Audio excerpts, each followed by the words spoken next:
Hi friends, వీటిలో vegetable pulao చేద్దామండి friends. చేసే విధానం పోపు పెట్టేస్తాం ఫ్రెండ్స్.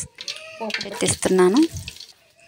పోపు ఐటమ్స్ వేసేసి కరివేపాకు, పుదీనా, ఆనియన్స్, పచ్చిమిర్చి వేసి బాగా మిక్స్ చేసుకోవాలి. ఇలా మిక్స్ చేసుకున్న తర్వాత ఇందులోకి బిర్యానీ ఐటమ్స్ రెడీ చేసుకొని ఉంచుకొని బిర్యానీ ఐటమ్స్ వేసేస్తున్నాను. వేసేసి బాగా మిక్స్ చేసుకోవాలి. ఇలా మిక్స్ చేసుకొని కాసేపు చేద్దామండి. మూత పెట్టేసి పెద్ద ఆయిల్లోనే బాగా మగ్గిపోవాలి.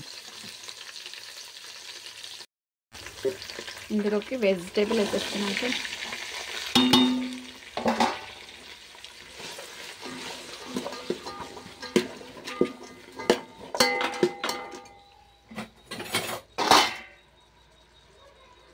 వెజిటేబుల్ వేసిన తర్వాత బాగా ఆయిల్లో కుక్ అవ్వాలి.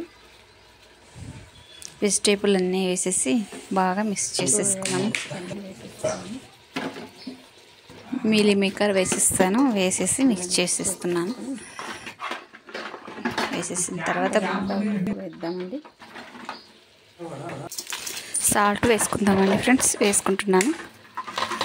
సాల్ట్ వేసి బాగా ఇలా మిక్స్ చేసుకొని ఉంచేసుకోవాలి. ఇది మసాలా, బిర్యానీ మసాలా ఉంటుంది కదా, వెజిటేబుల్ బిర్యానీ మసాలా, అదే పౌడర్ వేస్తున్నాను. వేసి ఇలా మిక్స్ చేసేసుకోవాలి.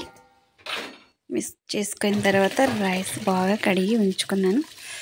అవి వీటిని వేసేస్తున్నాను. రైస్ ఒక గ్లాస్ బియ్యానికి 2 గ్లాస్ వాటర్ వేసేసి పెట్టేసాను. ఇప్పుడు రైస్ వేసేస్తున్నాను. వేసి మూత పెట్టి ఉంచేసుకుందామండి ఫ్రెండ్స్. చూడండి ఫ్రెండ్స్, ఇలా ఉడికిపోయింది. ఇలా ఒకసారి కలగా వేసి పెట్టుకొని కాసేపు తర్వాత మళ్ళీ చూద్దామండి. మూత పెట్టి ఉంచేస్తాను.